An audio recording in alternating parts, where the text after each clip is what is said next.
Good afternoon. Happy Friday, Gas and Job Corps, and all my other viewers. My name is Akil Ray, and today I will be discussing with you personal protective equipment as well as a few things about OSHA. Now, this is our TAR A, and so it covers all areas of safety, things you should and shouldn't do, and also work site safety techniques. I will be having my co-host and a special guest by the name of Skylar Ray. Come on in, Skylar Ray. How y'all doing? This is my husband today, who's going to be my co-host. He is a quality control supervisor at his job, which is Libras, and so he often gives trainings on worksite safety techniques to make sure that everyone is safe in the area in which he works. So one of the first things that we're going to go over today is the personal protective equipment that everyone should have, especially now since COVID is going on. So first here we have some 4-in-1 disinfectant spray. Okay, so what we do with this is any area that you're going to be going in moving forward, it would be a very good idea to make sure that you sanitize and spray everything, because you can never be too sure who has been in that area or what could be there that could possibly harm you or send you home with things that could harm your family. So you want to make sure you spray this down, restrooms, desks, computers, keyboards, desks, anywhere where other people have been. Okay, so that's Clorox 4-in-1. And then also, we'll have my guests come on in. We have some safety glasses. Safety glasses. So, babe, tell me what we do with safety glasses. Well, first you want to make sure that the safety glasses are clean in order for you to be able to see. Safety glasses are not necessarily made for comfort, but in order to keep objects from flying into your eyes. So you want to make sure you got your glasses on you safely, up close, pushed up close towards your eyes. Okay. Next we have our handy dandy mask. Okay, so everybody knows masks have been a really major topic lately, mainly because it's a way to help prevent the spread of COVID-19. So we all should have masks. We all should be wearing them, especially just as a common courtesy for ourselves as well as other people that may have underlying health issues. We want to make sure that we keep a mask on. So at first I used to wear my mask completely wrong. I was wearing it on this side, and then we learned from a healthcare professional that we should wear them on this side. So you want to place your mask on. Okay. Want to make sure that your nose is covered, your mouth is covered. Okay. Kind of cute, just a little bit. Okay. And we want to make sure that we're wearing our masks. We're in public places. We keep ours in the car. We keep several different masks in the car. There are also our N95 masks, which are the ones that may be a little bit more efficient than others, but any mask will do if you're out in public around other people. So everyone should make sure they have masks. This is a very important piece of PPE, personal protective equipment. Okay? Excuse me. Let's go back to the mask. You also want to make sure that you're wearing your mask correctly.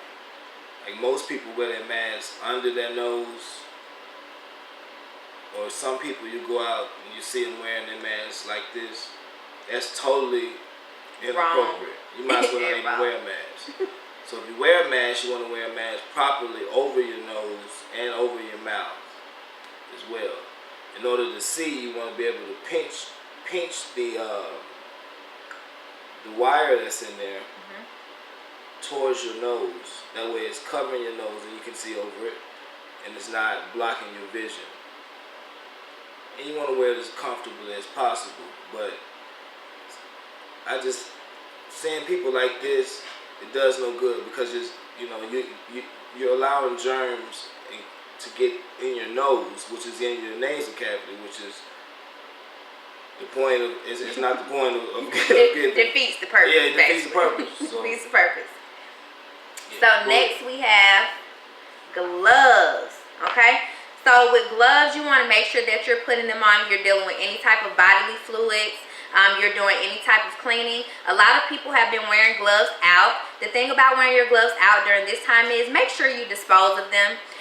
We have gloves that came inside of a box. They're completely disposable. They have about 90 pairs inside, because you don't want to touch on all types of things in stores and things of that nature, and then you take these back into your space and now you have contaminated whatever else it is that you're going to touch.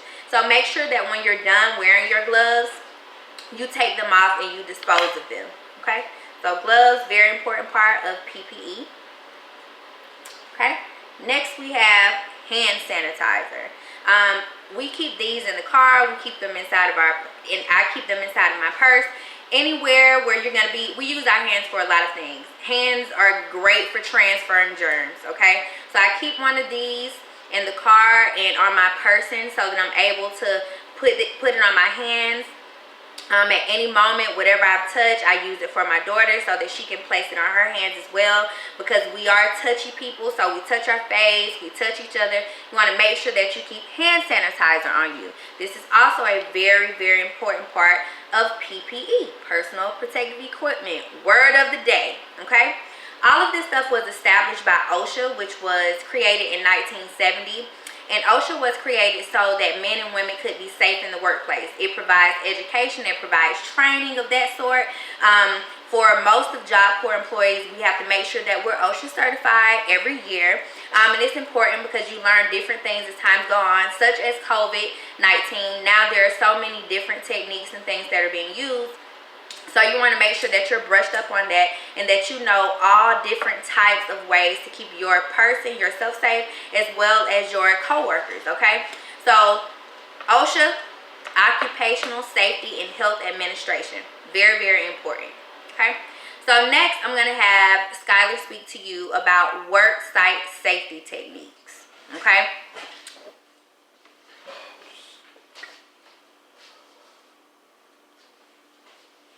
Alright, I wasn't really prepared for this, but I can give you some quick pointers. As far as OSHA was righteously concerned, was to be able to stop fatalities on sites, on job sites. Back in the, let's say, the early 20s or 30s, I think it was, the fatality rate on job sites was extremely high, from the 1800s all the way up to the 1900s. During the Civil War era, if you think about it, the Union was mostly into manufacturing, where the South was slow in manufacturing. They didn't really have a lot of manufacturers. So most of your manufacturers, the big manufacturer chains like your plants, were mostly up north. Okay, and on these job sites, especially like building skyscrapers and major construction sites.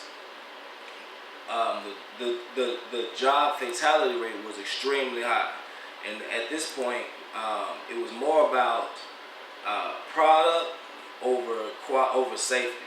Now, in job sites now, it's always going to be safety, quality of the product, and then production. Everywhere you go, any job site you go, it's going to be about the safety first of the employees, because the main thing about having a job is you want to go to your job and be able to come home the same way you went, to be able to sustain an income. In order to support your family, you can't support your family if you go to work and you end up dying, because you get nothing. You get nothing. Now your job, now you're without a job. Well, your family doesn't have any kind of source of income coming in, because you've lost your life, or you lose a limb or something when you end up losing your job and now you don't have anything. So OSHA stepped in. So bills were passed in order for OSHA to be able to regulate what manufacturers can do in order to protect the workers from bad manufacturers, people who put money over the people. So OSHA is a really good thing. OSHA's on site of every job. So what are some work site safety techniques that can be used in any job, whether it's my setting where we have a campus and we have, the classroom setting, to your job where it's the factory and you have different things going on there? What is something that's going to be universally used as techniques for work site safety? Most. I think he stopped. Okay. Sorry about that. But the most things that's going to be universal are paying attention to your surroundings. Knowing, sometimes we can get so caught up in our work that we end up forgetting about our safety.